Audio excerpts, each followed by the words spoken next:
এই বৃষ্টির ওয়েদারে কালকে বিকেলে ইচ্ছা করছিল একটু অন্যরকম টিফিন করতে।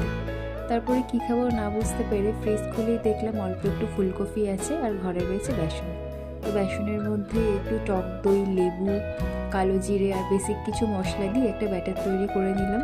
আর সে অল্প একটু ফুলকপিটাকে সেদ্ধ করে নিয়েছিলাম আর কেটে নিয়েছিলাম একটু পেঁয়াজ।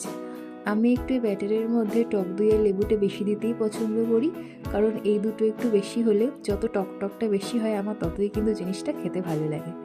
আর তারপরে কড়াই দিয়ে দিয়েছিলাম তেল। তারপরে একে একে প্রথমে ফুলকপির পকোড়াগুলো ভেজে নিয়েছিলাম আর তারপরে করে নিয়েছিলাম পেঁয়াজিগুলো।